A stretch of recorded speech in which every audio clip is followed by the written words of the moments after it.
And we're back with another episode of the Fake Problems Podcast. All right, so we figured just finished Labor Day weekend. I went to the first music festival I've been to in a while, electronic music festival. That I think that's important to note because they're a different flavor than going to like a Summerfest or it's very. They typically have pretty devout fans that are going to these things, and at the electronic ones, yeah, like it's. Not that it's subculture, and it's grown in popularity, but it's totally a subculture. I don't know if it is anymore. Picture the people. Yeah, but I think for a while it was like you go to a warehouse and it's a rave. It was like that for a long time, but it's grown to like these giant festivals in the middle of Chicago where there's tens of thousands of people at. It doesn't feel very popularity. Yeah. So anyway, I've been to a lot of these in my time on this earth. And most of them, I find something that I'm like, damn, that was fucking awesome.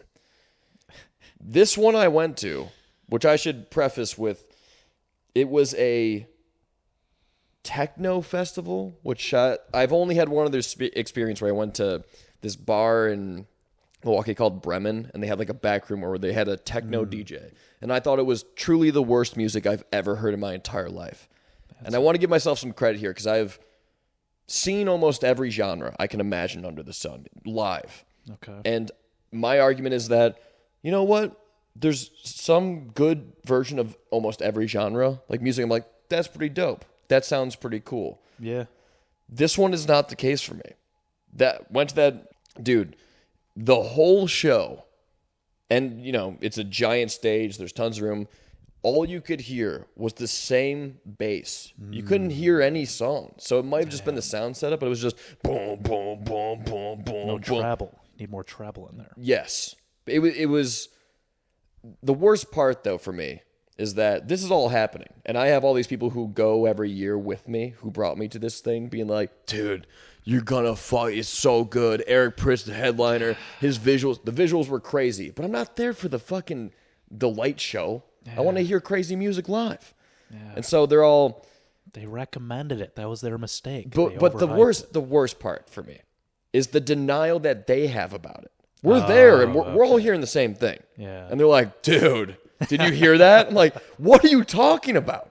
It's truly the biggest pile of dog shit I've ever. It got to after hour 3 of dancing, which it was 8 hours long. So just to be clear, this is just this specific festival, right? Correct. You still like electronic music? Right? Absolutely. Okay. It's this genre specifically where I truly don't understand the allure.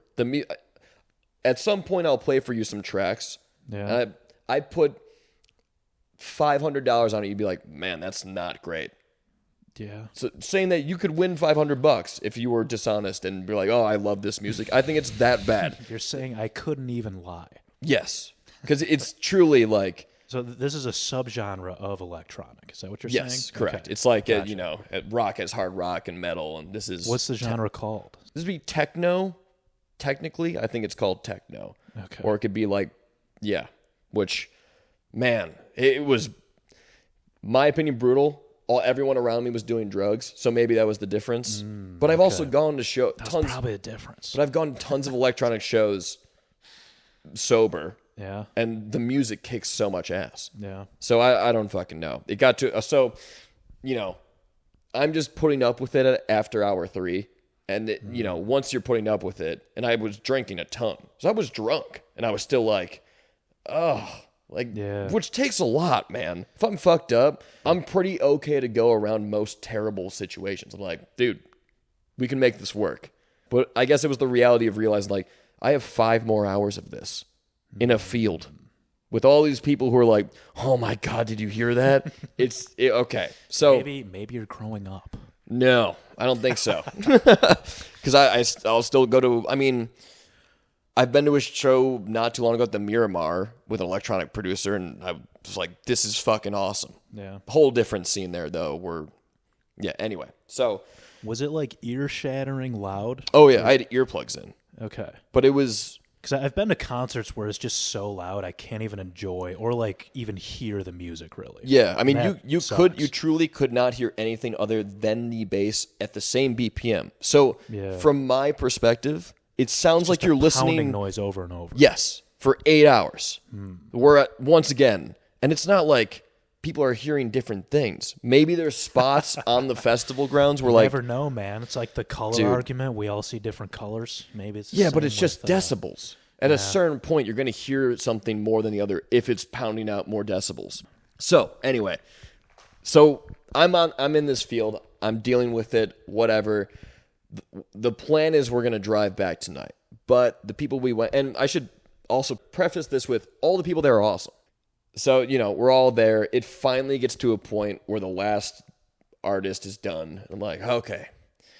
So in my head, I'm like, okay, I'm going to start becoming hungover now because I'm going to drive everyone home. But I'm just have to like white knuckle through this. But everyone's on uppers, dude.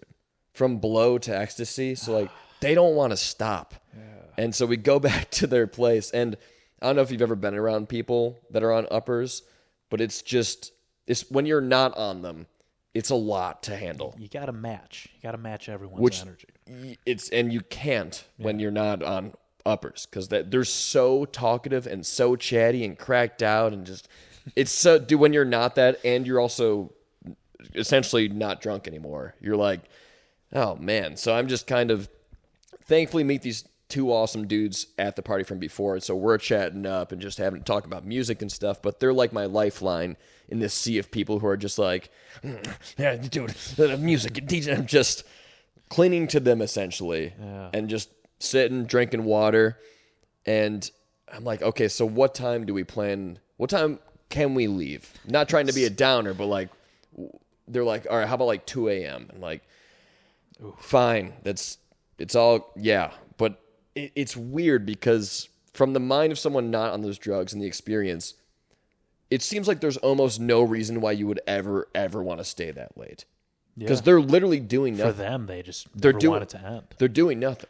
Most of my friends and the people there are literally sitting down, not even talking.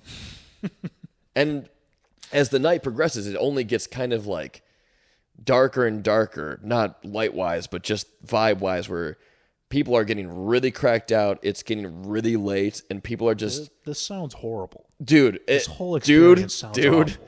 It was truly one of the worst things I've experienced in a while. Wow. Yeah. And I went to a child molestation trial. I was on the jury for it. Jesus Christ. Yeah, dude. So thank God you said trial. I was like, where are you going with this? Yes. What a turn that would be. Yeah.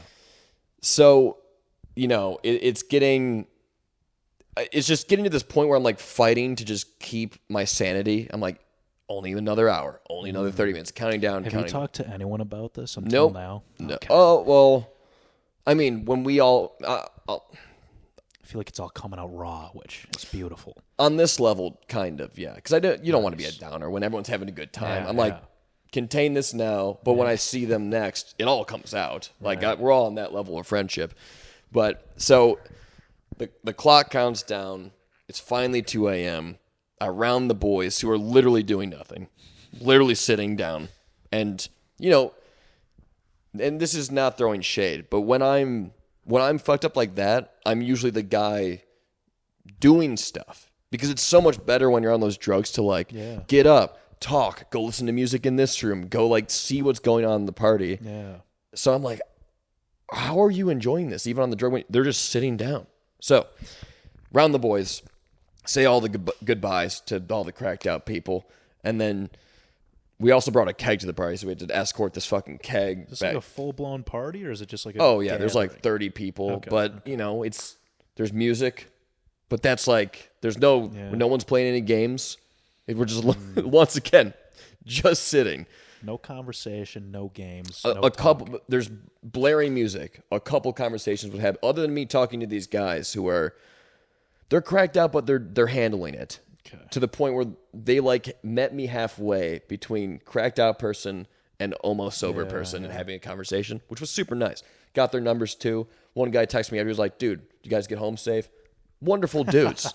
The best, man. Bro right there. Yeah. Oh, a funny part. So one of the guys' names was Jake Thompson, who is literally the guy's name that I play pickleball with every Wednesday. Okay. And so I was drunk at the time. He's on a bunch of drugs. And we're exchanging numbers. He hands me my phone after I gave it to him to put his number in my phone. It says, Jake. I'm like, oh, dude, I think you overwrote my friend's number in here. It's like, oh, fuck, my bad, dude.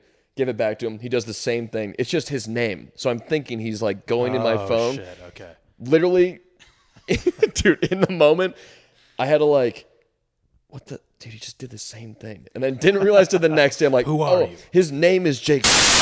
What are the chances also of that? Same first, last name of one of my close friends. Yeah. Pretty crazy. It's mildly crazy. Anyway, it's not too crazy. Round the boys, get to the car. I think the first thing says, he's like, so ARC next year, huh? He knows how I'm feeling. Like, you know. I was going to say, they got to be sensitive. Because we're all, yeah. That, once again, not being a party pooper, but there's even a guy on, I could see that is truly just like. It's like they didn't even like it either. They liked it, but it wasn't something that, I've had a lot of extreme highs in my life.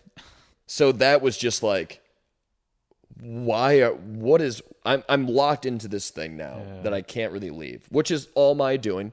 And I took a new chance on a new kind of festival music, blah, blah, blah, blah. But anyway, he said that, and immediately part of this raw explosion you're getting now came out then, where I was like, I don't understand why anyone on this planet would ever pay for that experience. And they're like, well, you know, the bass was kind of loud. I'm like, could you guys hear any of the songs? Be honestly real. All you could hear was bass the entire time. And they're like, well, yeah. I'm like, then how are you guys enjoying that? You heard the bass guys. It'd be like if I had a kick pedal for a drum, and I just did boom, boom, boom, and put you in a room or in a field, let's say, make it more realistic, for 8 hours. And you came out of that and you went, that was amazing. Dude, the calculation of my head just broke on some level. So I don't know. Anyway, that happened. It was kind of a funny thing. We all laughed about it. It's now 2 a.m. I have to drive from fucking Chicago all the way to Milwaukee. Oh my God, seriously? Oh yeah, dude. It was we're drive. Everyone's fucked up. Dom's sitting passenger. We're listening to music. It's a relatively good The time. same music. Oh my, yeah, we just played techno all the way home. No, dude, turn on some good jams and just cranked it. We get almost home, and I get pulled over. Oh shit! And man, I should tell you what happened prior to this. We're maybe 10 minutes away from my buddy's place in Oak Creek. There's a state trooper in front of me going probably 75 miles per hour, 70 miles per hour. You know, typically on the highway, you can go 80. Like, a cop's not going to pull you over for going 80, right? 90, easy. Dude, that's what I'm saying. Yeah. So I'm behind him. I'm like, I don't want to go this fucking slow. And I pass him. And no. Dude. Pop the lights on? Oh, immediately. So I probably passed him going 80 miles per hour. Yeah. Pulls me over. I'm like, Dom initially is like, oh, I think my registration sticker's scratched off, but it's registered. I'm like, oh, fuck. Because in my head, I'm like, I did nothing wrong by the rules of the road. Pulls us over, comes up to the window. He's like, you know how fast you were going? And, dude, and the guy has to be maybe a little younger than me. So I'm like, oh, this fucking power trip. Could have taken him. Yeah, I was about to fight a cop. No, and I was like, 80? And he was like, yeah. Like, he said, do you think it's really smart for you to, you know, pass in front of a cop and then speed past him like that? I'm like, no, I went in apology mode. I do not want to fucking pick a fight. That's what you got. That's how you avoid tickets, dude. Yeah, dude. I was let not them have their power. Literally, at that moment, I realized this guy. He's not going to back down if I'm like, no, I was going fucking 80. You like that would not do anything. So I was like, no, officer, I didn't know. I thought we're almost home. It's been a long trip. Just trying. And the first thing, it's another weird thing. I'm driving Dom's car. He realizes that, and everyone else is on drugs and fucked up. He looks at Dom and he goes, is he okay to drive? Dom's in the passenger seat. I'm like, you're like, no. Yeah. No. He asks Dom if I'm okay to drive. Oh, I see. Yeah. Okay. And I was like, I'm just, you're making this more confusing. And then he just, you know, he started really kind of. That's weird. Dude, it was just the biggest power trip cop bullshit I've experienced in getting pulled over, where he didn't like that I passed him, and he just wanted to exercise his right to be like, why are you doing that? It's my road, blah. And so Did that, and then gave me a warning. It was like, just, get home safe, but next time be smarter about what you're doing on the road. I'm like, dude. About passing people. About passing people at the speed limit where no one would get pulled over. It literally says on the warning that I was going 11 to 15 over the speed limit, which even then, a cop typically doesn't pull you over for that. And I don't believe I was even going 11 over at the most. So that was the end to the night, essentially. And then driving back home and then passing out like literally 5 a.m. and then just having a complete wash day of like sleeping till 2 p.m. And yeah, dude, it was a whole... Got done with it. I was like, never, ever doing that again. Did anything good come out of that day? Name one positive thing. Dude, I mean, it's nice to be with... It's the initial drunk and pregame and meeting people and hanging out and joking was fun. Yeah. And then after hour 5 or 6, I just get burnt out. Unless you have drugs, your body only has so much room for activity. And I worked out that day, and I wake up at like 7 a.m. So I've literally almost stayed up for 24 hours by the time it's 5 a.m. I'm going to bed. It was just... As an adult now and being 30, I realize that if I don't really love something, I'm not going to do it. Yeah. And this is a thing that I tried. So I guess in my defense, it was an attempt at something, but I need to strategize better and not make decisions where I'm like, all right, I'm going to go to this thing. I'm going to be up all night. Everyone else is going to be on drugs. I know. It's rough being the DD in that scenario. Did you volunteer for that? Throughout the night. It wasn't initially. It was like one of us is going to sober up. And one of us is going to drive. Gotcha. And after everyone took hard drugs, I was like, yeah, we're not going to risk that. Yeah. Because if they would have got pulled over, that'd be whole different story. They go to jail, car gets, or maybe car doesn't get impounded, but something bad happens. So that was the experience in a nutshell. Wouldn't advise techno stuff. I'm going to show you some later so you can experience this thing with me. I can't wait. It's going to be awesome. Yeah. So anyway, anything on your end before we dig into topics that you wanted to air out, talk about? I had a wonderful weekend. Good for you. It was fucking it was asshole. so good.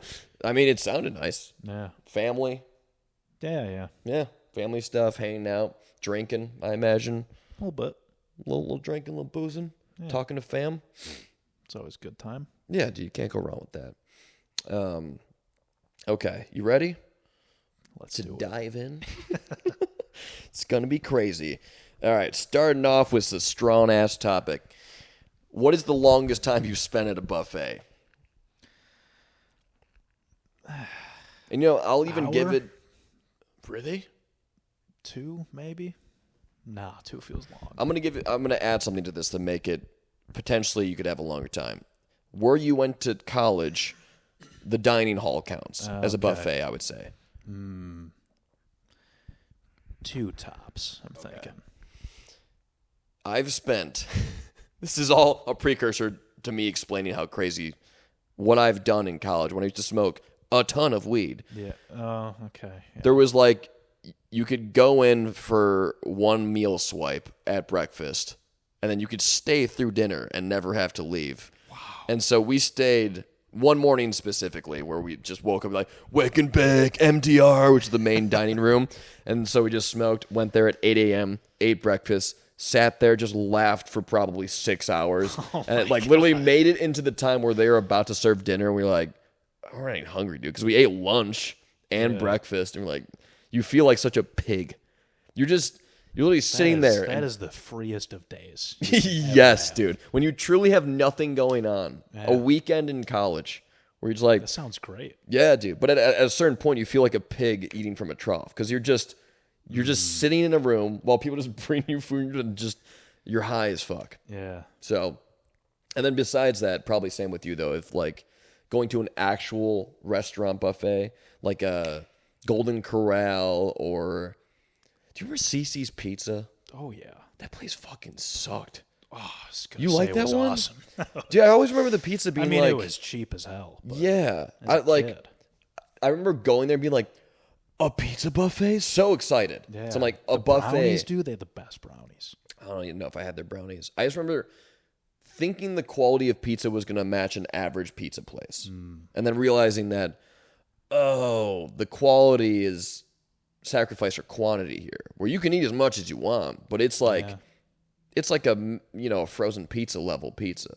It's not that great, in my opinion. Yeah, That's how I didn't know remembered the it. difference. I just all you can eat pizza. Just It's was fair. awesome. Because there was no other place like that. I'd never been to a buffet for just pizza.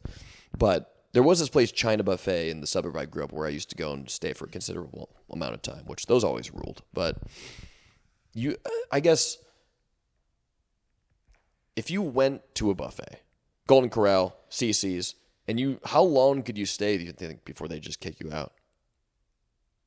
Probably forever. Think so? I'm going to say all day. I mean, yeah. You could probably just... Wait, do they kick people out?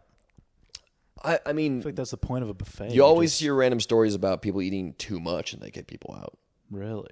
I guess. I don't know if that's myth, but I've heard over the years, every once in a while, it's like, yeah, we went here. I mean, 6 hours, they'd probably kick you out. Outside of especially if someone's hall. waiting on you, I think. If it's just an open one, maybe not. But typically they'll have someone bring you water or drinks or something like that. So, I don't know. I kind of want to try it. But I also don't know, like, other than Golden Corral, what buffets... Eat 3 square meals at a Golden Corral? Yeah. Full day? We could record the whole thing. Podcast through the whole thing. Yeah. Just get diabetes in a day. Yeah. Now that's a podcast name.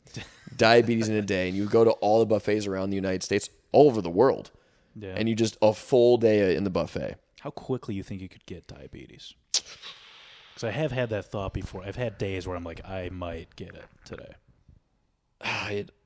It probably not that long. I give you 2 months of, like, a good example. Damn. That movie Super Size Me a while ago. Pretty sure the guy did it for 2.5 months before he was either pre-diabetic or Showing diabetic, signs. and then also his organs, like his kidneys, were shutting down. Holy shit. He was eating. I mean, dude, if you're eating McDonald's 3 meals a day, your body, you're just putting garbage inside your body, and you're telling your body to process it. That'd be tough to do. Like day 3. Dude, oh God, you would feel. I mean, if you're relatively healthy and you started doing that, you would feel so terrible. It would be insane. You'd probably hit a moment though where you kind of acclimate. Hence why we can have people who are 600 pounds and they probably feel terrible, but it's not to the point where they decide not to. So I don't know. Point being, if we put you in a lab and we just force fed you like Big Macs for a month or two, you'd probably get diabetes pretty quick. You can also reverse. There's cases of people reversing diabetes, like we talked about a while ago, with whole food plant-based diet. In 2 weeks, they take all of their insulin that they need down to 0, which I think it was like 20 some units in those studies. Those people are full diabetics? Full diabetics, type 2, and in 2 weeks, completely not diabetic. It's nice you can always get back. Yeah, and quick for the most part. Dude, you move the obstacles out of the way, your body will heal itself.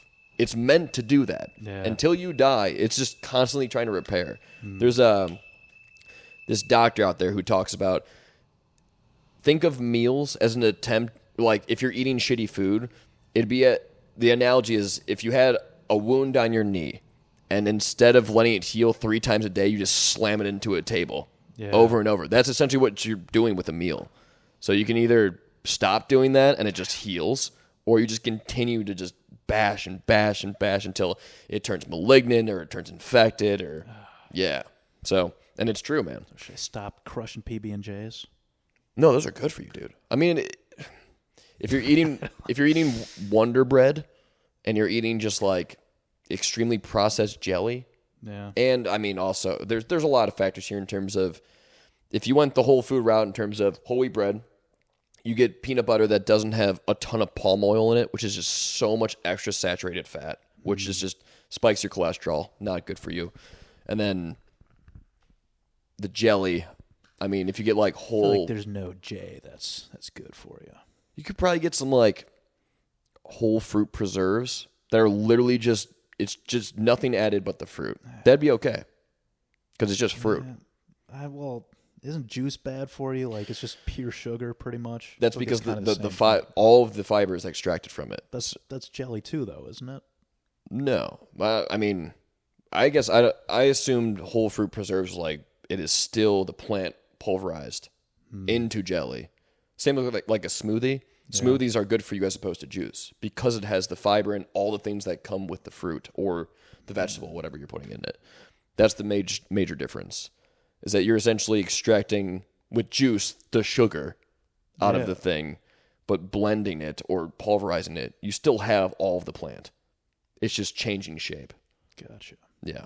So, I mean, peanut butter jelly in general, better for you than most foods if you eat it in the whole way. Okay. But Wonder Bread's pretty awesome. And Skippy peanut butter kicks a lot of ass. But who knows? All right. Off of the buffet onto, out of all the animals, giraffe. Okay, you need to get off of this.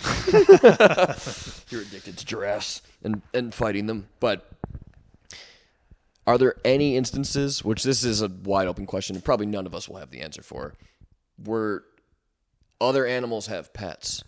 Where they they care for another animal. Don't gorillas do that? I don't know. What do they do? I feel like there's like a gorilla and a cat story. Or like a gorilla and a cat. Like Coco, the signing gorilla or something like that? Could be. And it gets like really sad when the cat dies or something. That sounds very familiar. Yeah. But they're so close to us. Yeah. So maybe that is the only exception that like primates do that? Like, could I find a dolphin that has a pet like fish? Dolphins are smart too. That's what I'm saying. Could it just be like, yo, this fish, raising it. It's mine now. No, probably not. And like, you ever hear those, I don't know where these studies come from, but when they'll talk about how like elephants view people as how we view puppies. Yeah. I don't know how they... It's like the brain signals or something. I guess they just read like it lights up the same way that our brain lights up. But then which is like the most... Do we really know? Yeah. It could be anger, and it just represents itself differently, where it's like, fuck this fucking thing. But I guess we don't see a lot of that in the wild, though. Like, because... Where is this coming from? Is it just a thought? Yeah, and more specifically, I think it comes from like as humans, we don't have to worry about survival as much as like a wild animal. So there's not room for like pets to us. We're bored. We need something. Yeah, and there's not really a like survival mechanic to having a dog. Or in the wild, supporting another animal to just support it. Hunting dog. No, but that's for recreation right now. Most people, it would be for recreation. For now, yes. Yeah, but like another animal in the wild, supporting another animal, not its species, would provide no utility. Other exactly. Than the emotional support. How does it? That's why we do it, right? Yeah, but we don't. It's not life or death for us. You could make an argument. Maybe not life or death, but like that's an important piece. I think it can. Well-being. I think it's like it can be thought of as a supplement to a good life, where it can be a nice thing, but there's core things it does not replace. Right? Food, water, security. Like, we're in the wild. If you don't have those, you die. I'm playing devil's advocate. Sure. But I think emotional health is one of those core pillars. So like you could say the same thing about like having people in your life. But I don't think it's as absolute as not having the other ones. Where it's almost guaranteed if you don't have food, water, or shelter, you're going to die. Yeah. The emotional one, you can be in a pretty terrible emotional state. Some could argue suicidal and still be alive. You ever seen Alone? No, I've heard so many things about that show. That's where they just walk out. They're not naked in that one, right? Because that's naked and afraid. No. But I've heard Alone is fantastic. It's interesting. It plays to this point a lot because a lot of people drop out because they can't find food. Sure. Like in the early rounds. But the people who make it deep, they drop out because they're lonely. Like it's a very well-named show because it's amazing that that's like the limiting factor. They can't take it anymore. That's fair. And I, totally buy into that. Hence why like solitary confinement is considered one of the worst punishments. But my point is that those people, if they didn't have the option of going, hit the wall. They didn't have the option of going and joining back humanity like they do in Alone. Yeah. They wouldn't die from loneliness, most likely. They would continue to survive. If that was just how they existed. Right. I don't know how many instances there are of people truly dying of loneliness, other than taking their own life. You know, that could be hard to quantify. Like you can just give up. It can be like I can't. But do it anymore. I don't think the body just. I don't know if you could will yourself dead. But with not will yourself to, but it takes energy to get up and go find food and keep pushing, keep sure, living. I see what you're saying. So a weight that keeps you down to where you can't even do the physical things that sustains the physical self. Right. Also, like terminally ill patients, there's definitely an emotional component that keeps some people going. Yeah. Maybe not terminally, but like seriously ill people. Right. Like I mean, that can change your whole, like, I think fighting a disease is a very real thing. It's not just purely waiting for the disease and the doctors to heal you. Yeah, absolutely. I mean, I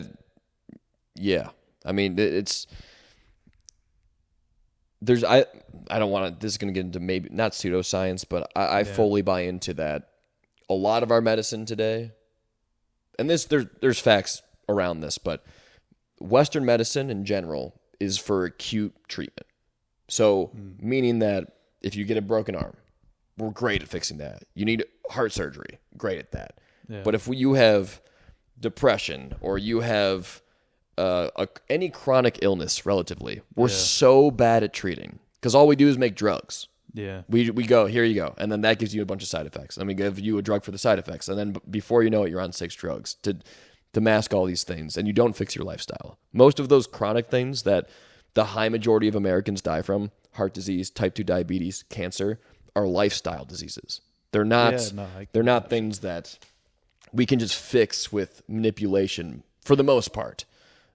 Yeah. And it's in terms of fighting disease, that's where it's like, this is a tangent, of course, but I wish that was more talked about. Yeah. Because I don't know if you've been in a hospital. The root cause. Oh my God, dude. No one talks about that stuff. And granted, the doctors have no time. I mean, you go and sit in a doctor's office, they have 30 patients in a day. They get 10 minutes with you. It's impossible to like do anything else than throw a drug at you and go like, we know this kind of works for that. Have at it and just exist. So anyway, that took a turn. Yeah. What were we talking about? Oh, pets? Animals having pets. Yeah. Which I don't know how that links to what I'm talking about, but I'd like to see more instances of it. It's interesting, though. It's like, how much value do pets provide us? It's hard to quantify.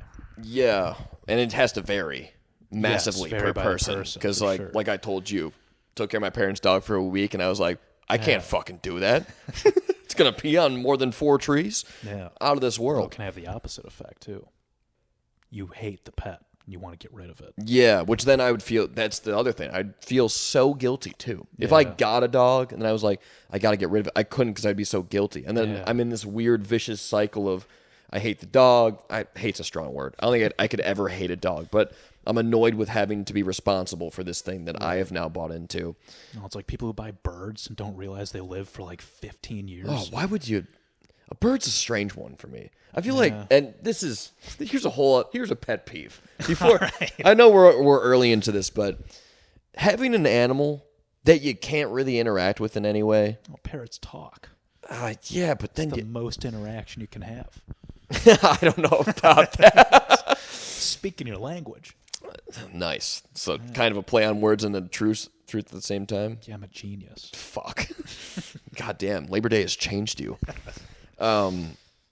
Like a snake is a great example for me. I guess you can but pass on snakes. I mean, I'm terrified of them in general. So I'm biased in this example. But how about like a guinea pig or a gerbil or a rabbit? It's not, they don't, in my experience in taking care of friends' pets and house sitting, and they don't want anything to do with you.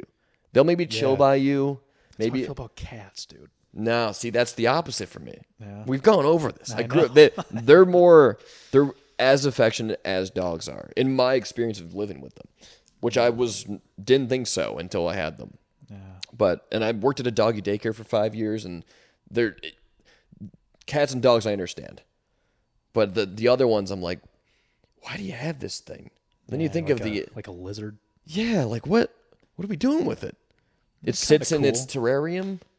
I feel like it turns into like I feel this way about fish. Like, I mean, yeah, it's an extreme aquariums. One. Yeah, I feel like it turns into like an art piece at that point, which I think is kind of cool. Yeah, and lizard's like a weird in between. It's not really fun to look at. They usually don't move. Yeah, and to each his own. If you want to get a fucking lizard, have a fucking blast. Yeah. But I've had my mind blown many times when I come over to someone's place and they have a turtle. I'm like, what are you doing? And it smells so weird. I used to have frogs. They were pretty cool. Really? Yeah, they jump around. Pain in the ass was the crickets. You had to feed them live crickets. They would escape, get all over the house. You essentially play God by feeding something live to that. Yeah, I enjoyed it. Yeah.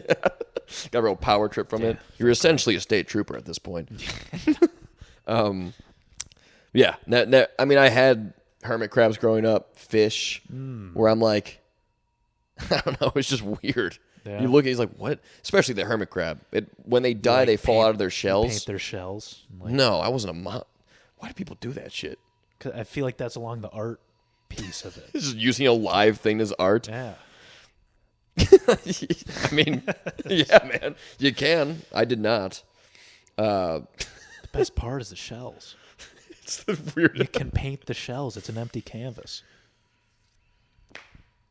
Yeah, I'm not disagreeing that you can't do it, or I agree you can. It's just that's like painting your dog's toenails to me, where I'm like, that'd be hilarious. Let it be. I would. I'd feel bad about that. Yeah, I feel like dude. hermit crabs just can't really think though. So. Oh, nice. It's alive.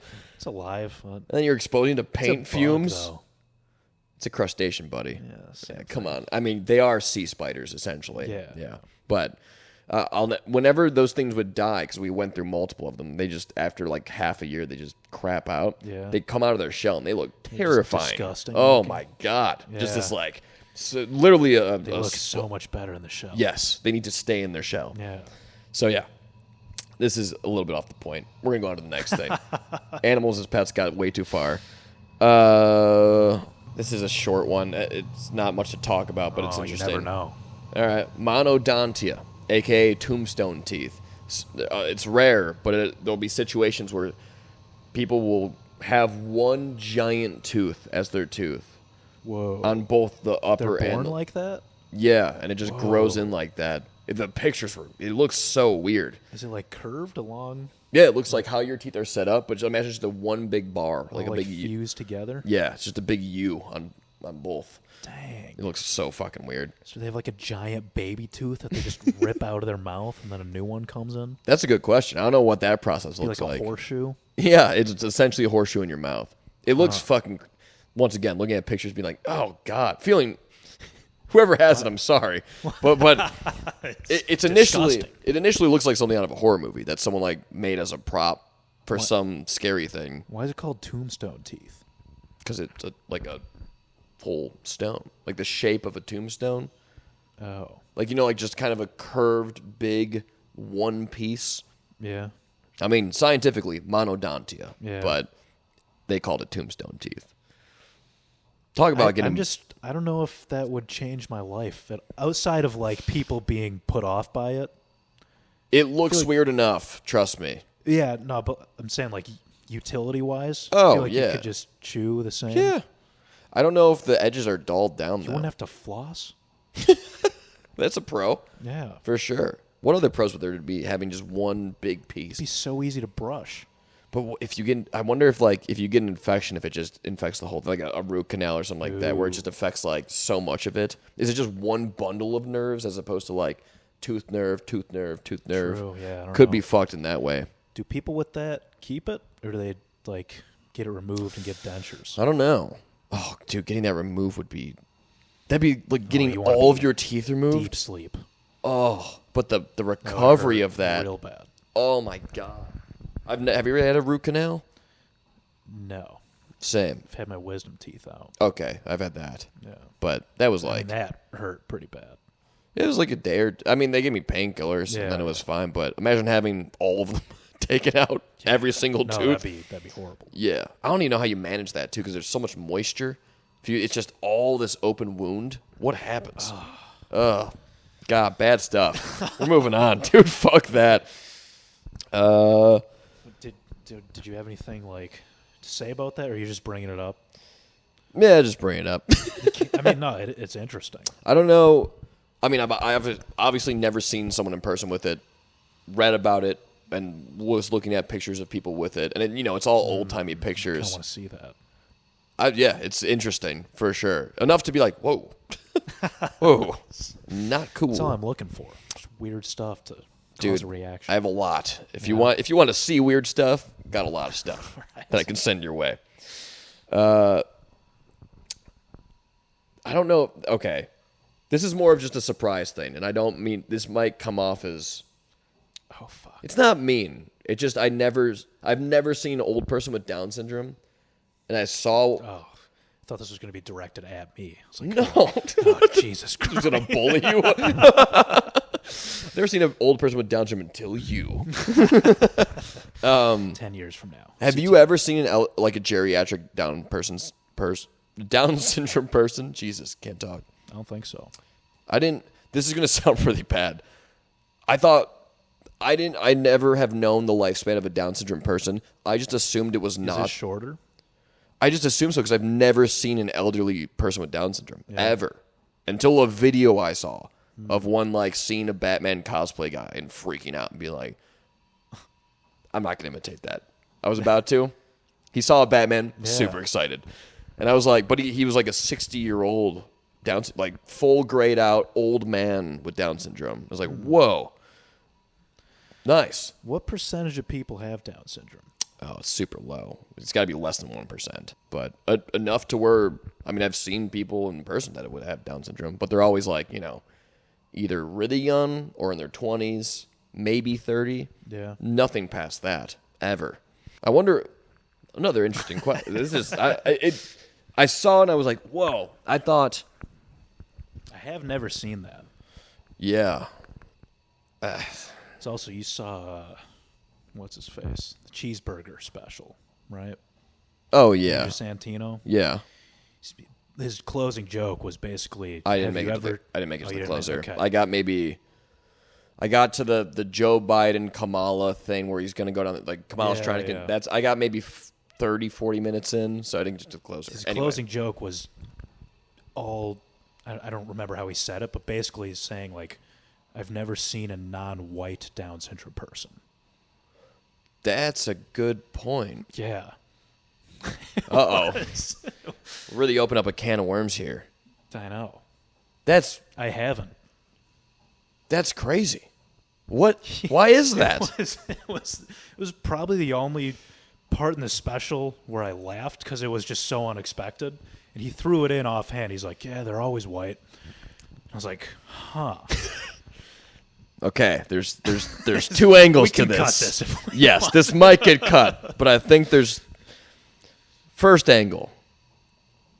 There's something with the inbreeding of whites that's just causing it to have we're deep diving here. There's so much not inbreeding, but whites are more prone to that deficiency, which I think is an extra chromosome causes it, I believe. Wait, we're more prone to what? To that genetic defect because of white people sleeping with white people over generations. Just if you inbreed within your family, you're more likely to produce someone with a genetic defect. So maybe it's more. Wait, why do you think white people inbreed more? No, I don't think they do. I'm thinking gotcha. that maybe might could be a cause. Maybe it's white people are having more sex interracially with their that doesn't make sense. The second one's a lot darker, my point, which might be cut, but other cultures just don't accept it. Yeah, just go nope, toss that. Which you when it's it looks different from a. Can you tell that early? I thought it was I'm pretty sure years. The facial structure is just different than ours. Hence why they look different as they grow older too. But dude, we got to find this out. Yeah, I've never ever seen one that's not white. Yeah, they're always white. It's a crazy observation. It's very strange. All right. Well, anyway, I don't know where to go from here because I have nothing to add other than I want to know. I'm gonna search things after. You this. have to. Yeah. We're gonna do it immediately after this podcast. We both need to see that. All right. I don't remember if we talked this one, but I think maybe I mentioned to you. But went to go a while ago. Didn't go see Oppenheimer. Was gonna go see Oppenheimer. So I was looking at theater seats and just saw that most of the theater was taken, and then the full front 2 rows were open, except for the center, very front row at the IMAX Oppenheimer, which means that there's some guy just the screen has to be. Who chose that of all seats? What is that experience like? The sound, the angle of the neck. You can't even see all of the screen. The screen's like 50 feet tall and wide. Yeah. The guy's just right in front of it. There's some loud parts, too. Probably a techno fan. Dude, when you said that thing about the bass, yeah, I literally thought about Oppenheimer. Because I liked Oppenheimer, but the background music was so damn loud. Yeah. I could barely hear just some of blaring. the conversation. Yeah. Yeah, I don't know. When those things happen, whether it be in the theater, whether it be at a festival, how is none of the people who designed, whether it be the movie, the theater, the festival stage, the hundreds of sound engineers who produced all of these things that... Dude, this was a brand new movie theater. It had like a grand opening 2 weeks before I saw that. it. How do they not... they don't know that's going to happen? Dude, I just... Who signs off on these things and goes, yeah, that's okay? I don't know. I mean, yeah, everyone I was with agreed. Yeah. A lot of the words were muffled and the background music was too loud. But I don't know if that was just us or... See, but like when other people must have felt the same. Yeah. I don't... Who fucking knows? But front seat guy at Oppenheimer made me laugh, though. It would also be hilarious to just get the seat next to him. As a single, you're a random person, and so you just reserve the seat right next to him and be like, you ready for this? Lock in. It's going to be a wild ride. Okay. Oh, okay, this is stupid. Well, yeah, what do you got? Do you want to talk about aliens? Let's do that. Feel like, all right, let's talk a little about the aliens. Have we talked about it on the podcast? No, because last one we got all the way through, and then I was like, "Oh fuck, aliens!" Okay, let me hear your take. All right, backstory of the alien stuff that's happened. Quick. Top Air Force guy, David Koresh, I think his name, was testifying to Congress about a bunch of stuff about aliens involving the government. Yeah. Are they here? What are all these instances that all these naval pilots are seeing in the sky and the Air Force seeing in the sky?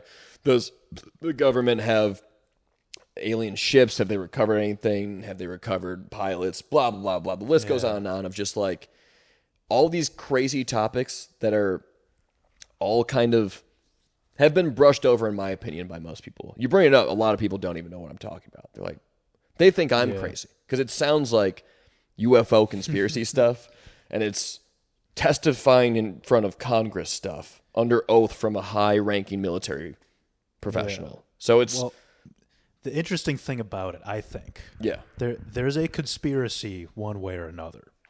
Like, no matter how you look at it. What do you mean? I mean, because his claims are that the government has been covering this thing up for years. Sure, right? Yeah. So it's either that's a conspiracy or he's just lying with other people under oath. Yeah. That would also be a conspiracy. And so let's address point 2 you brought up first. Okay. Because this guy... Do we want to give any more background? I should say leading up to this, there have been accounts. There was a naval pilots who had testified in Congress maybe 6 or so years ago about them seeing these things and have to strategize their military theater rehearsal that they do every day off these aircraft court around these things because they were getting so close they were scared because I forgot the guy's name, but his job was safety as one of the naval pilots. Yeah. So like he has to figure out ways to avoid these things. Right. And it's apparently a common problem that he found from other naval pilots at other bases. It's so common it's in their daily brief. Correct. Which is nuts. So that was like the precursor to all this, and there was a video that they had found that showed this thing that had like shot out of the water and shot back at insane speeds. Yeah. And then amongst that, there's been commercial pilots talking about like, oh, we see this stuff all the time, but we don't report it because there's no safe way to say you saw a UFO. You'll lose your job. Yeah. People like, you're a crazy person. You're talking about UFOs. No. Yeah. So, but now there was some act that got passed that protects anyone from talking about this of being, I don't know if prosecute is a word, but that you can't lose your job or you can't be sued by a company like if you're a commercial pilot or the military. Because a lot of people in the military, if they start talking about this stuff, they'll just get let go from the military. Right. Prior. So that leads up to this David Koresh guy testifying, and essentially what he said is, yes, since the 1930s, we've been collecting crashed alien pilots. And I don't know if they call them UAPs at this point, no longer UFOs, just purely because of the stigma. Unidentified aerial phenomena. Yeah, right? Purely because of the stigma behind UFO, which is kind of silly. It's also a better name, I think. Flying object is kind of silly. Yeah, at the end of the day, for me, they're words that are describing this. It's the same thing. Yeah, and I'm like, it's funny to me that UFO has gotten so branded as like the crazy person thing that they have to choose a different acronym for essentially what we think are aliens. So he testified that we have that, and the one that got me is they ask him if we have pilots from these ships because they're crashed, so you figure there's probably pilots, and he said we have non-human biologics is what his words are. Yeah, it's weird phrasing. It's a weird one, but it makes your hair stand up a little bit of like, ooh, we got something that's not us, which is it just not being human is the biggest. Okay, it's not a monkey. Could be a penguin. Be awesome. Yeah, space penguins would be pretty cool. Yeah, I mean they're coming here. They can fly spaceships now with their like. It would be hilarious. Aliens the whole time. They're just chilling in Antarctica. Oh, I see. So they have been able to fly. It's not like an elite level penguin that has transcended they're Earth secretly penguins. The smartest species on the planet. I do love how they are water birds and are pure. Yeah. Not only we know they can surf. Yes, absolutely. I've seen the fucking movie Surf's Up. I've seen the footage. But think that the penguin, which is a bird, which can already do what its entire class of species is supposed to do: fly. They can't fly. It was so insecure. And so it goes underwater, and then on land it's pretty useless. Yeah. This thing that is pure is really meant for. It's built for. It's like I'm gonna find a way to fly. Yeah, and so they just have progressed themselves to spaceships. They've gotten so good with space technology that they're like, yeah, fuck all you. And then one crashed one day. They're like, fuck. Now the humans found one of us. Anyway. This guy testifies, this stuff comes out. So he's under oath. And this, I'm going to go back to your point now of the conspiracy of this military official going on the stand under oath and going, here's these things that I've either seen or I have intelligence on and I know about these things. What incentive is there what does he have to lie under oath? You go to prison. To literally just be like, this is what I saw. He could never do that and continue living. That's probably the strongest case for him telling the truth. Yeah. Other than just fame. I mean, he is famous. He's world famous now. Yeah, but what does that get you other than, I don't know. Some people, that's everything. Sure. Yeah. People said that about Bob Lazard, the guy who's been doing this for years. Yeah. But Bob Lazar's never testified against Congress. Yeah, that's a level more extreme. That's a level of if you perjure yourself, you're going to prison. You're in a federal court. It's very weird. Like, I watched the whole hearing. Yeah. It's weird how much of a disconnect there supposedly is. I think there is between the Pentagon and Congress. Okay. And because if he was lying? Yeah. The Pentagon would come out. The Pentagon has come out and said, right, all this is false. Yeah. So then what? Like whose job is it to say he's telling the truth or not? I think the government. So say there's no chance that the Pentagon would go, oh yeah, he's right, because then that would the government would then be admitting that we're keeping something from you. So there would never be a situation where a guy, unless there was extremely damning evidence, pictures of the president shaking hands with aliens. I'm with you. Yeah, where they would never go. Yeah, but so the Pentagon's saying no. Mm. So now, like that's one person saying he's perjuring himself. Who do we try this person? Like who?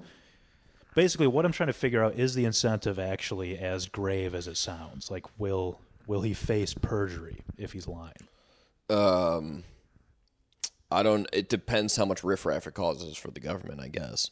But the stakes are high when you're doing that.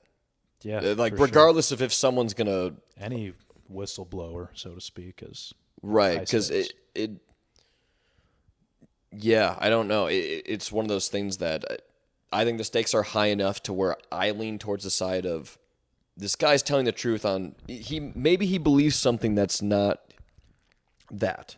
Maybe he might not know. Sure, he might have seen something that he thinks was an alien or a spaceship, and it's just incorrect. But he's also someone who was high up in the military. He's not a crazy person to his military career all the way up to where he is now.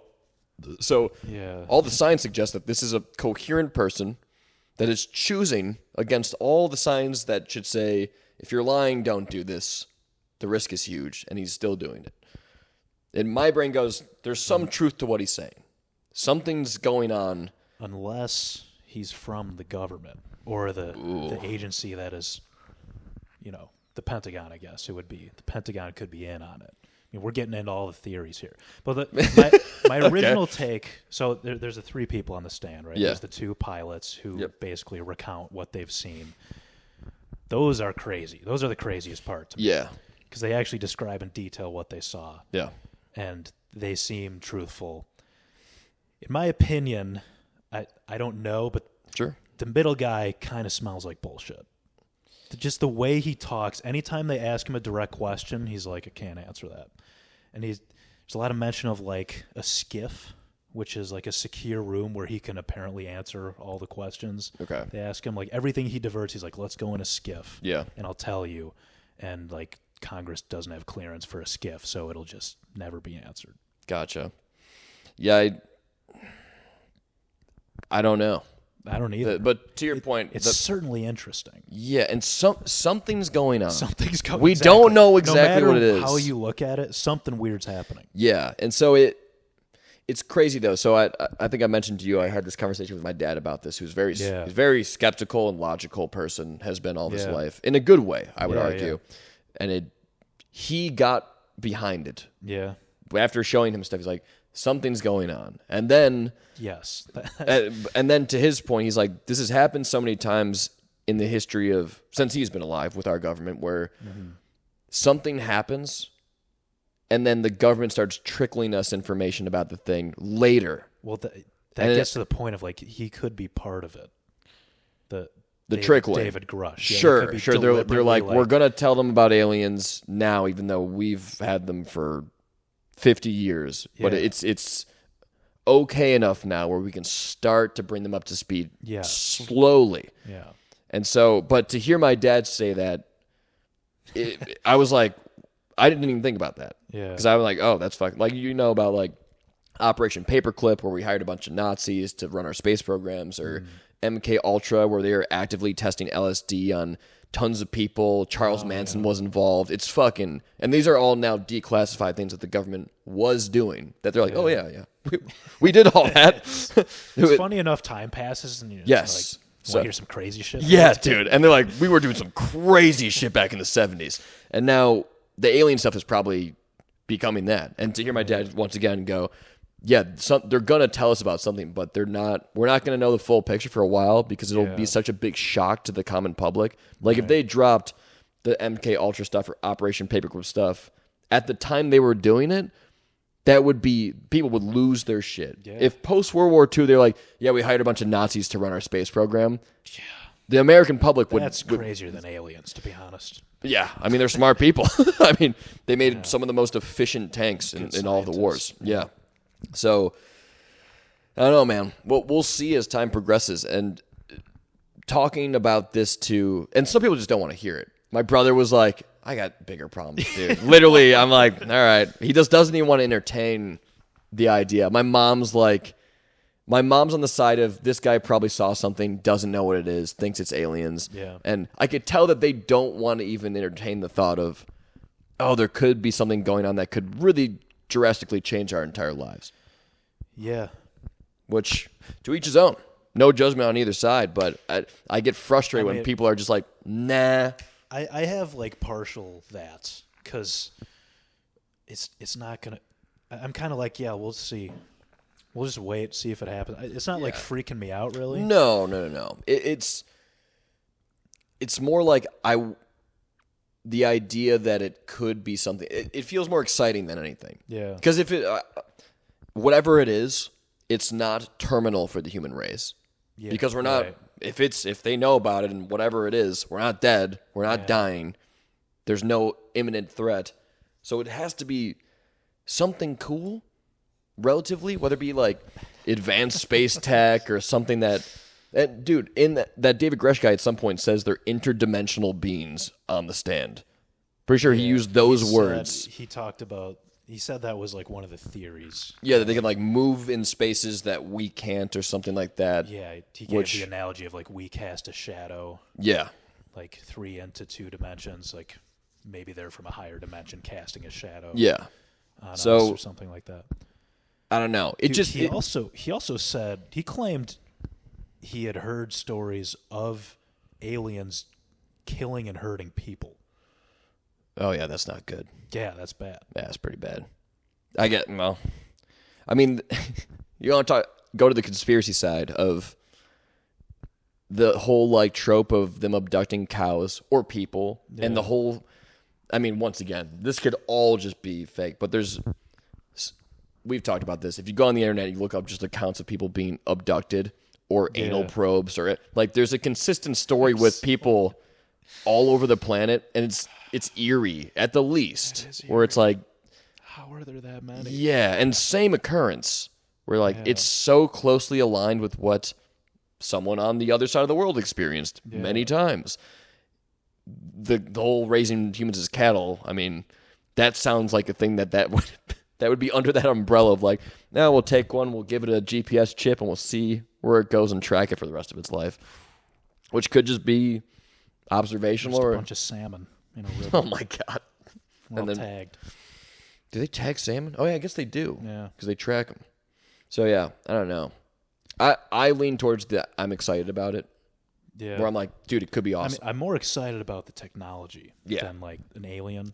Or we just, dude, not a big part, but there's a part of me that thinks that a lot of where we are now in technology is because of something like that. Because of aliens. Something we found. Yeah. What else could explain this boom of like, humans have existed for a long, long, long, long time relative to our lives. Yeah. And then suddenly, in the past 100 years, unforeseeable things. I mean, electricity was huge. When we figured that out, it's off to the races. Yeah. But like, where does human just start sprouting that thought? Why does that, whatever that is that caused all of those things, happen in the past 150 years? As opposed to the thousands and thousands of the same human biology. Nothing has really changed biologically. It was just suddenly, we're like, oh yeah, we can just start using electricity, the Industrial Revolution. I think it's just people building off of the generations before them. And then all of a sudden, like once we have all these building blocks, you can just exponentially rise. It's like whoever figured out the relationship between magnetism and electricity just creates motors. It's like, holy shit, we can do so much now. Like one person figures that out and it's like, oh. But I'm saying, why? It's like AI happening right now. It's like we're starting to use it with applications. Soon it'll just be a building block. And then we can all do crazy shit. I'm on board. But I'm saying, go 10,000 years back. The difference of technology between 5,000 BC and, I don't know, 1,000 BC. Yeah. Not that different. You're saying it's like baby steps until like all of a sudden. Steps not even close to what is happening now in the past 100 years. Not nowhere. We're talking spears and swords.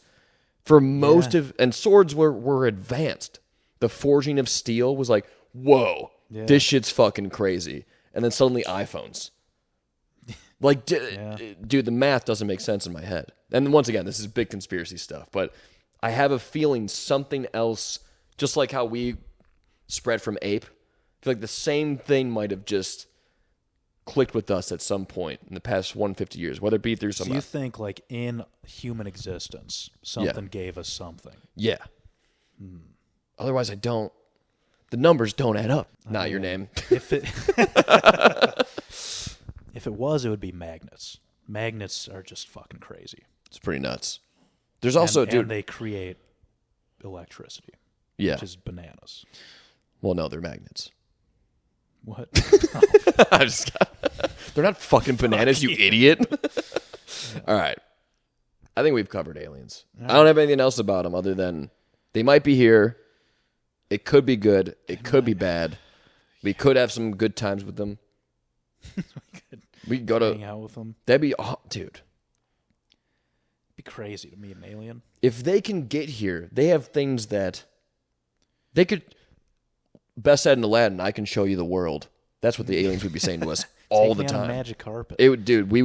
It would change our existence if they decided to be like, yeah, come along. Everything would change. Take me to another planet. What would you do if I'd go with them. Alien goes, but like you don't. Other than it saying you can come with me. Am I the first in the human race? You don't know. I don't. Oh, Alien okay. comes to you. It's like, I can come show you the whole galaxy, dude. I would trust him implicitly. Stranger danger was never taught to you, obviously. Just, I'm going with not you. Not for aliens. They never covered aliens. Yeah, realistically, I don't think I could. I'd be so scared, honestly. It's a once in a lifetime chance. Yeah, but leave everything here. Everything rules. Like my life is so awesome. It's cool enough to be like, oh, I'm gonna die soon. Like it's. I got maybe 50 good years left on this planet. I don't know, man. You can take me to another galaxy. What's that going to do? I get to miss all my family, friends. Yeah, you don't get to tell anyone about it. No. But it could be so great. What if you get to go and you can tell one friend? You can communicate everything to one friend. Like, no matter what happens. So they could be taking you to just fucking kill you. But you can communicate that to your friend before you die. You can tell them what you saw. I'm about to get raped by an alien. Just wanted to tell you. I mean, you're a legend.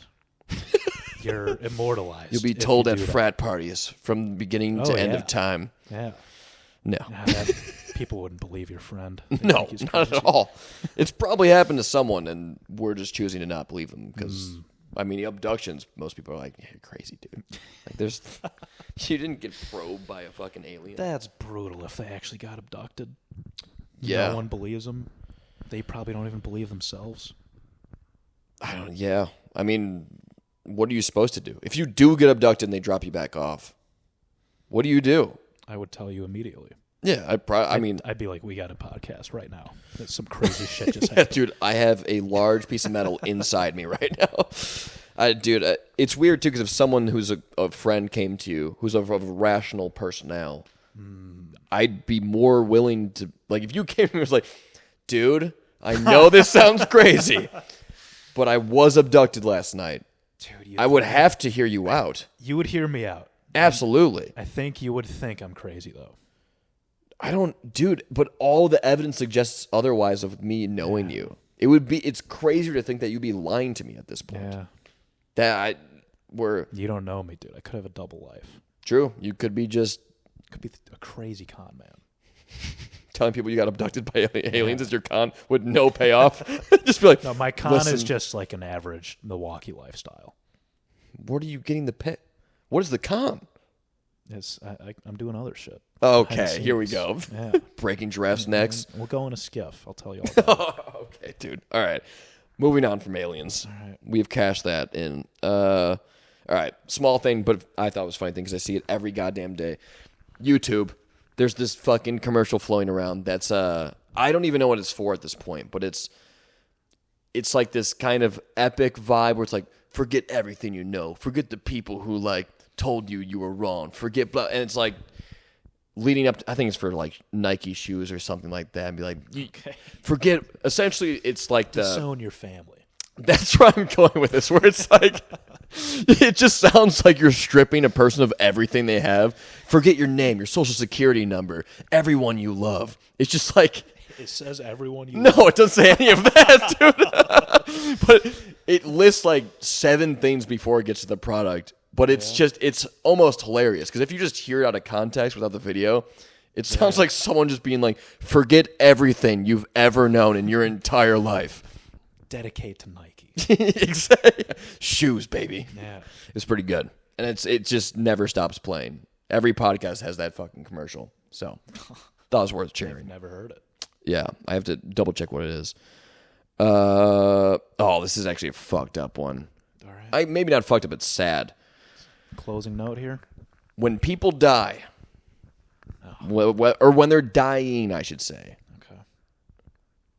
And I haven't been around a lot of dying people, but it is the standard thing that you hear in every movie and show. And when people die, when people are like in a tragic accident, they're about to die, they always call out for their mom and never their dad. Oh yeah, that's kind of fucking crazy. That is crazy. You never hear a dad.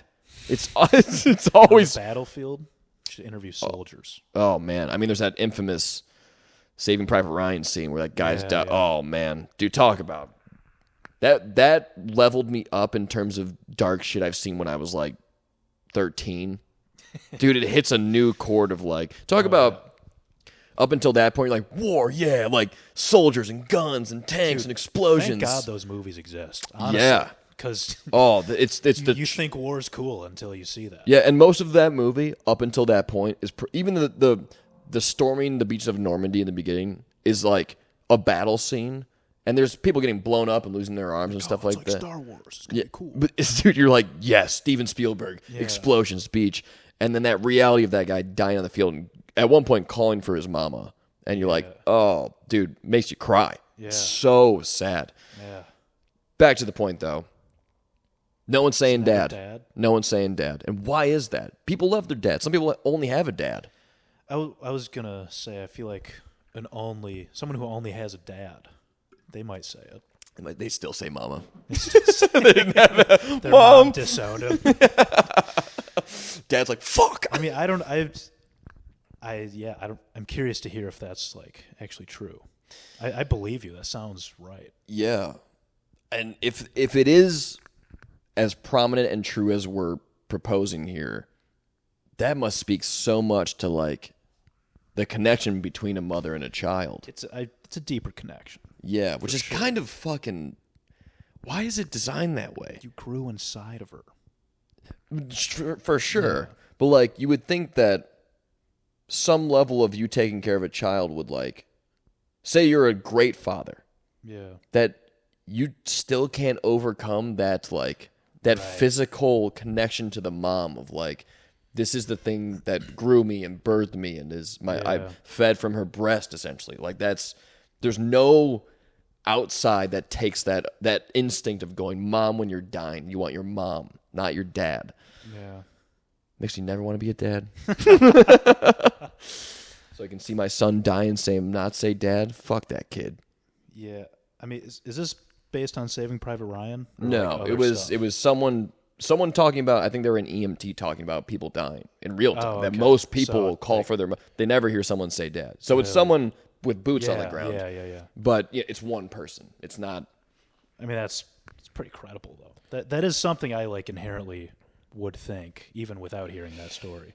Yeah, and to play devil's advocate on my own point about what you said earlier about if someone had just a dad, they might say dad. And from that EMT's experience, most people are probably more than likely raised by their mom than their there's more absent fathers than there are mothers. Just numbers wise. Correct. So if you shifted it to just dads, it might just change and they're calling out dad. Yeah. But only one way to know. Gotta kill someone and then see what they say. Slowly. You gotta call something out. Probably just torture them. We don't have to kill them. We can just put them in what they think is going to be a skiff and then just go to town on them. All your questions are answered. That's right. What would be it? It can be any room. Just has to be any room, non-bugged, and you need clearance for it. Well, I want to get clearance, dude. Just in general. Dude, our own Congress doesn't even get clearance. That's what I don't get. Back to the Pentagon-Congress relationship. Like, how can Congress not be like, we are the governments, let us in there and talk to them? That's a great... You know what? And, like, can Biden do it? Can the president do it? I think so. I don't think... Actually, has he commented on any of this? No, I don't think so. I don't know. That's a great question, and I don't know why... At the same time, I would not want anyone in our current Congress to have access to... Yeah. But then who's the gatekeeper for that? Who's the person? That's what I don't understand. That is fucking crazy. Like the FBI and the CIA just go, no, you can't have any of this. The whistleblower is talking. He's like, the government is keeping secrets. He's saying that to the government. Yeah. And then the government's like, oh my God, that's crazy. It's like, who's the government? Who's he talking about? It's somebody. I'm assuming he's talking about the Pentagon, which is weird to refer to that as the government. Yeah. I don't know, man. I don't know. I mean, you go to the dark side of this. There's people running this world that are controlling things on the world. I mean, that's the extreme version. But the FBI, I would argue the FBI and the CIA are the strongest under-the-cover powers that are slowly controlling. Dude, I want to know what the CIA does. Oh, dude, horrendous things. We talked about the Franklin scandal where they essentially like threw a child trafficking ring. It got all the way to the court, and then they literally just dismissed the case by means of force, and then it just disappeared. Yeah, like they can just do that. You know, I watched the Epstein documentary recently. Oh, how'd that go? I mean, it's fucking harrowing. Good story. Yeah, it's happy. But that ended with like one of his main victims was like, there are other people out there. Like, it's not just Jeffrey Epstein. Yeah, dude. Which is like, we're all like, yeah, but then I'm like, so who are they? Like, just other. Whether, I mean, it's going to be another Jeffrey Epstein-like person, most likely. Yeah, well, she was implying, like, famous people. Yeah. Oh, sure. I mean... So why don't we know? Because there was Prince Andrew, obviously, but outside of that... Because no one... There's... The people that get caught are the people who are just bad at not keeping it secret. There's probably so many people out there that have... When you have billions of dollars, you can pay to just keep everything under lock. You can work your way out of what I imagine most things with money when you have billions of dollars. But it's the tip of the iceberg is in Epstein, because you listen to like, that's so disturbing, dude. I forgot who it was. Another Joe Rogan person that was on, but he was either FBI or CIA and realized that in those systems he could barely fight child trafficking rings. So he went in this like rogue operation, like got out of the FBI and the CIA, ran his own operation in like Somalia or something that just goes to all these like shuts them down through gray area legality. Essentially like hired mercenaries that would go bust these fucking child trafficking rings. It's insane, dude. And like the craziest part was him talking about when he finally gets to the ringleaders and they arrest them or whatever they do, they would put them in like a Somalian prison or whatever this fucking is, where the law's a lot more lax about like proper procedure and all, like it's just bad guy, get him, put him in fucking prison, which can work against a good society as well. But every single guy he said he would talk to was those people just started. It was all the beginning was porn for the most part, like normal porn, and then it just keeps escalating. For most people, it doesn't turn out that way. But for some people, they can't stop escalating. And it leads to that. And eventually it gets to the point where they're so obsessed with it that the only way to like get close to it is to start running all of it. And then they just get into this world of doing that. It's fucking terrifying. And that's lower level stuff, which the billionaires then come to those places and bring all those people. And so it's, I don't know, man. It's going on everywhere. And I mean, you want to get... You go back in time, it's just happening, and people are like, oh, yeah. Right. People raping kids. Yeah. I mean, the Greeks and like would have 12-year-olds as they're just like boys they would fuck. Yeah. And people are like, yeah, what do you mean? And like, it terrible thing. But it was just people were doing it all the time. Thank God we've come to our senses and been like, no, we should probably not do that. That's really damaging. But I wonder if that history of people is just still in like some of the people who've risen to the top and are just like still doing that thing that most of humanity has agreed we shouldn't be doing this anymore. But well, this is a dark place. But wait, so with the Epstein stuff, was it just all the standard stuff we heard where there's the island, they had all these things, he has the paintings of George Bush and Bill Clinton in a dress, and it's all like... Oh, I didn't hear that part. Oh, you haven't seen those paintings? No. In his island, in that giant mansion or whatever the fuck he had on it, he had a painting of George Bush looking like a kid like playing with a paper airplane, like a giant painting. Damn. And then there was another one. He had a lot of weird art. Yeah, there was one of Bill Clinton in like a dress, just like propped up on a very strange. Bill Clinton pretty much confirmed was on the island. Yeah, I mean those flight logs suggest. Flight logs. They interview like one of his island attendants, like a tech guy. Yeah, and he's like, yeah, I saw Bill Clinton all the time, and Prince Andrew. But I mean, it wasn't new information, but like all the victims, they interview the victims, and it is just so disturbing. Like it gets you a much closer look at the atrocity of what that was. Yeah. If you need that, like if it's and then it's like you can hear what happened, but then when you hear the victims talk, it's like, oh my god. Yeah, like this is fucking insane. So awful.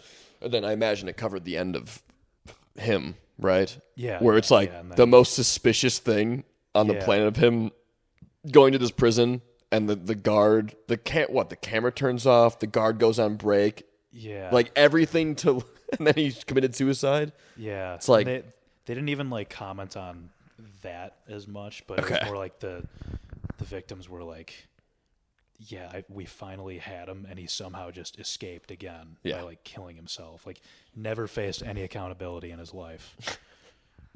I feel like someone just wanted him dead. Yeah, I feel like, dude, for the information he had. Yeah, dude, he could have fucking screwed over probably a lot of people. All his estates and the island, especially, surveillance on every inch of that island. So it like he was building leverage against anyone who was there the whole time. Essentially, one of the most powerful people on the planet, probably. Yeah. If he had presidents of America like that, just he had dirt on. Yeah. Which again to the point, like how do we not know who else was there? He filmed everything. Because people don't. I mean, I think for the same reason he's dead is that someone paid someone, or there's enough people at the top. They're like, this can't get out, otherwise we'll all lose our power, and just throw money, gobs and gobs and gobs of money at the situation until it goes away. And look, like he initially avoided it all. Like he went to trial. Yeah. And basically through money got off on a plea deal of like 12 months in the nicest prison. Sure. And then got out on parole and was just still committing those crimes while technically in jail. Yeah, he almost used money to just get out of all that. Yeah, that's extremely fucked up. All right, hold on. Where are we on time? Hour 23. All right, let's do the reoccurring stuff and then cut it. All right. Trying to remember off the top of my head. What is one of the first ones? Jesus Christ, the list is so big. Moments that made you tear up or sob like a bitch. Made you feel emotional. I like how you phrase it that way every time. Yeah. It's just I talked to you about this earlier, The Big Short. Such a good movie. Yeah. There's some pretty intense moments in that. Yeah? That got me. I really need to rewatch that. Because I don't remember feeling anything during that entire movie. Dude, I mean, most of it is not like super emotional. It's more just like super interesting. Yeah. But there's one part that I was like, damn. Pretty good. Yeah. That's fair, man. Movies love a good movie, emotional moment. Yeah. It can make for a good time. Let me think. Emotional moment. I don't know. Getting pulled over by a cop. Did you cry your way out of it? Yeah, dude, sobbed. I wish I could force myself to cry. That'd be a super handy trick. It's so useful. Yeah, most people, when I see someone cry, I cave. He's so manipulative. Yeah, absolutely. I had girlfriends who could do it on demand and totally manipulated me. Yeah. Yeah, it was fucking, because I can't take it. There was, dude, this is fucked up. Maybe it's not fucked up, but the girlfriend before my last girlfriend, towards the end, there was a lot of factors. I'm like, I broke up with her, and then she was crying while I was trying to break up with her, and I feel so bad that I reeled back the break. I was like, okay, wait, maybe we can try, but then it caused me to, once I'm away from her, I go, I want to break up, right. And she would cry, and we had this back and forth towards the end that was way worse than if I just broke up. Yeah. So that happened, and then the most recent girlfriend, I wanted to break up with her, and I did it over FaceTime because I was like, I know if I see you cry in person, I'm gonna change. And this is not to be shitty, but I know I'm gonna flip on myself, and we're gonna have to do this again. Damn. And she wasn't having any of that, so it made it kind of worse in the moment, but it was break after that. But it's a tough pill to swallow to break up with someone. With that, I haven't seen her since, which is kind of the craziest part. Since that FaceTime call? Yes. Damn. So that's the last time I talked to her. Wow. Yeah, dude. So where was this going though? If you could cry on demand. Oh yeah. So, but none of them were that person. But prior had people who would do that, and it was eventually you learn because they're just doing it at moments that at first you're like, oh man, I didn't realize that they feel so hurt by what happened, and then you realize like, oh, they're just doing this. Yeah. Like, yeah. Anyway, I don't know if I had any moments where I felt emotional. I can't think of anything other than feeling like I wanted to go home during that music festival. It's probably the most emotional I felt in a non-sad way, but more like, what did I get myself into? Yeah. You're just yelling at your past self. Like, what the fuck? Yeah. What were you thinking? Why would you do this? It's a feeling of wasting time. Yeah. Oh man. Let's go to pet peeves really quick. All right. All right. At that festival, there's merch, right? You can buy, there's merch stands everywhere. I'm going to go buy some merch. Go up to the fucking thing. Huge line. But typically at a merch stand, it moves pretty quick. People buy a shirt, they get out of line. It keeps flowing, right? Yeah. Stay in the same spot for maybe 20 minutes. And I'm like, there's tons of people when I look over. And there's people who are getting to the front of the line and then trying on clothes. Ooh. Like going... Is this the equivalent of like trying every flavor of ice cream? Yeah. But this is extreme where there's probably 30 people waiting in every single line. And there's a show going. We all want to get back to the show. And you're choosing to get to the front and go, oh, can I do a medium? Can I do a large of that one? Oh, wait, I want to try. Buy a fucking shirt. Damn. Dude, after I saw that, I'm like, tap the guy on the shoulder who's next to me and go, are they trying shirts on up there? And he's like, I think so. I'm like, would you ever do that? He's like, no, this is fucking insane. I've never heard of that happening. Dude, I was in that line for probably... At a stand? Yeah, in the middle of a music festival. The rage inside me in that moment was so aggressive. It's like a new pet peeve. It's going back to a while ago, you said it best, where you were like, pet peeves come down to just the core is self-awareness and people not having it. Yeah. That one of being in the front of a line where people are pushing up against you. There's so many people. And you're going, let me get a medium. I want to try that one on first. And just holding up all of it. Dang. Yeah, it was nuts, man. And Maybe it meant so much to that person that they had to get the right size. They loved the music so much. Oh, man. I guess, man, but shouldn't you just know? I'm not defending this person. That's fair. But you have a general idea. Merch stuff is never going to fit great. Yeah. It's always a crap. It's merch. It's a souvenir. Exactly, dude. Just get a size. Like if you get a large and you're a medium, it's going to be a bigger. Like you don't know. It's not worth holding up every single person there. Yeah. So you can get some fucking t-shirt from a concert for $80. It's so fucking silly. Anyway. Wait, but you were getting merch though? That's maybe more surprising of this concert you hated. Yeah. Just guys, I've been more about that as I've gone to more recent concerts. It's like a little memento. We're like, remember that shit time? Never want to forget this. Yeah, remember that time where you really fucked up and you thought you could have fun here? So yeah, that was my pet peeve. Definitely worth of a lot of rage. How about you? Sure. Any peeves? I don't have any recently. I'm gonna go to my archives here. Archives of peeves? I gotta start writing mine down. I never do. Yeah, because I don't get them off. Because you're just bugged by everything. Bikers, check that one off. We definitely talked about that one. All right, I'll go with a simple one. Okay. Kind of like the chef's kiss. When people do the fake puking noise, you ever get this? Yeah, When they don't like something, they're like, yeah.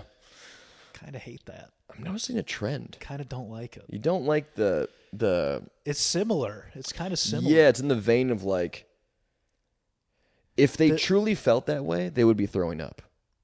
You know, like well, it is. I get so the chef's kiss thing. I hate unequivocally. I will never like that. There's no leeway. Yes, I hate that in principle. The fake puke thing. I get the joke. Yeah, it's a subtle little joke. I think it's overused. It's used too much. Yeah.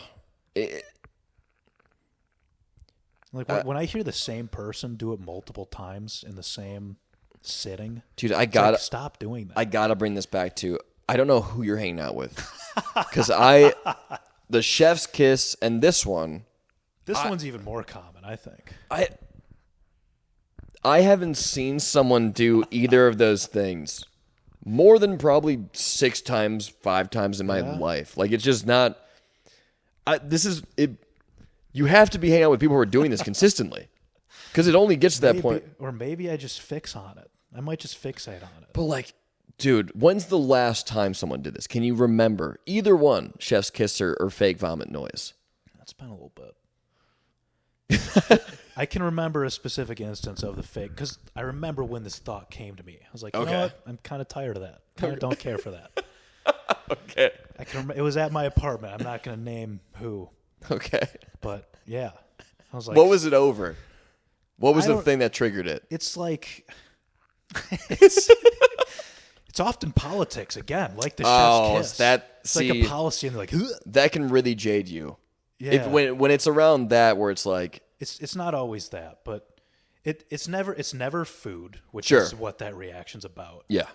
It's always like something you disagree with. It's usually like a stance. Yeah. And you're so grossed out, you have to physically show that it's grossing you out. Yeah. By not fully like vomiting. if I was like, I love Joe Biden, if I like expressed that. Yeah. And they'd be like, ugh. It's kind of like, ugh. Yeah. Why don't you stop? I'd rather just use words, maybe be like, I disagree with you. You're giving people too much credit. Yeah. Yeah. I don't know. Because here we're getting into it. Maybe it's like it's like a subtle expression of disagreement, but they don't have. I feel like that's more aggressive. I feel like it is, but they're not saying what it is or why. It's like you're just expressing disapproval, and you're not going to elaborate on it. That's right. I mean, it's way easier to do that. I definitely feel it's more. If someone does that to me after I say something, makes me mad. I'm on your side. I would be like, "That's what you're going to do." Yeah. You fucking piece of shit. Like, what are we children? Yeah. And see, it's never something that I care about that much. Sure. It's more in a joking context. Yeah. But it's like, but there's also something. It's very subtle. If I say something and someone does that, there's part of me that goes, "Oh man, like they hated that so much." The thing that came out of my mouth. Yeah. That they're making that sound. And it makes me mad that they're having that judgment. Yeah. Which is I'm not in the right for I don't know. It feels like it's such a harsh thing to do. It's all, even if I like agree with it. Like, it could also be like I said a joke that was like intentionally like wrong or off-putting or something. Sure. And that would be like an expression of agreement in that case. Yeah. But then that's a lot more easy. It's still just like, I don't like that. It's a weird one. Yeah.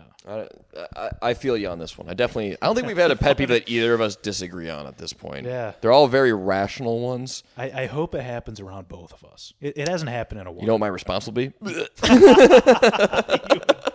You would do it. Counter it. Yeah. Neutralize it. Yeah. No, that you would think, because we talked about the chef's kiss a while ago, I would have, through like psychological priming, it would have happened by now. I don't think it has. I was it definitely guys doing it ironically. Sure, it definitely. I have not Dom seen. Does it to me all the time now. Well, Dom, you give him an inch, he will go a mile. You don't show that man any weakness. You can't. Yeah, he'll take it to the distance that you don't want, in a fun way. But we agree on this one for sure. I think there's one more reoccurring thing we got to do, and then we'll finish this thing up. Anxiety-ridden experience over this past week. I saw a cave diving video today. That'll do it. I mean, those are just everywhere at this point. Yeah, why are people doing this to us? Can't avoid it. Just stop posting those. You got one? I mean... I like how we get to the pillars of our podcast, and it's like, this faulty foundation. I mean, not to talk about the music festival thing again, but that moment where you realize you're trapped, where I'm like, oh, I'm locked into this. Yeah, definitely causes anxiety. Where there's no place I can go to be alone. I have to be around this. I have to be around these people in a social setting too. Yep. You're just sitting there. That's a good one. I've been there a lot of times in different ways. That's a tough one. Yeah, and then there's also even though it doesn't matter, me trying to not be awkward, because I'm not the guy. I'm at that point in the night when it's later, I'm the one not on the same level. Yeah. So I have to kind of like blend, but I also am tired and I don't want to be here. So it's like all these opposing forces inside me. Yeah. Forced into this bottleneck of don't be weird. And it causes so much anxiety, man. Right. Through the roof. I mean, just like being sober at a bar gives me that. Yeah. It's the fucking worst. I don't want to be there. Yeah. So yeah, that was pretty bad. And nothing better though. Of the second my ass touched the seat of that car leaving, it was like can't wait to drive. Yeah. Just I'm away from all of it. So that was that for me. If you don't have one, I mean, it's totally okay. I'll pass on this one. Last thing, which who knows if I don't even know if I have things you wish you knew before you're going into it. I could talk about this music festival thing forever. All sucked. All of the reoccurring themes have been related to that music festival. Yeah. They have all happened. So, who knows? Wished I would have trusted my gut when I saw one of those techno shows lower level and been like, oh, this sucks. Yeah. Instead of me going, oh, it's going to be a bigger production. It'll be better. It's the same music. It's the same exact fucking thing. So, how about you? I'm going to say buying property. I forgot. Going through that right now, just so much shit that no one ever tells you about. And you really can't learn it until you go through it. Yeah. I mean, I guess you could, but it's a pain in the ass. Yeah, dude. There's more than meets the eye. You'll be an expert by the end of it, though. That's the thing. I mean, you'll get... I imagine you'll probably at one point in your life have another property after your first one, and that transition between them will be so much easier. It's good experience, but I didn't think it would take like months of searching and asking questions about different properties, all these different scenarios that come up. There's just a lot. There's a lot of shit. The higher the dollar amount, everything gets so much more complex. You're right. Or it's just the questions, the inspections, the everything. And you can literally quantify like how stressed you're going to be over something because price of your property, I'm way more on edge about every little detail. Yeah. Oh, yeah. Like cheaper one, it's like I could afford a surprise here and there. But yeah, that's fair. But definitely, that's a good one. Yeah. Which I'm glad I don't have it right now. Yeah. But you'll be investing in something that'll be probably fucking awesome once you get it. All right. Good place to end. Yeah. All right. Thanks for tuning in, and we'll see you next year. Yeah. I'm just kidding. Happy New Year. Yeah. Everybody. Bye, everybody.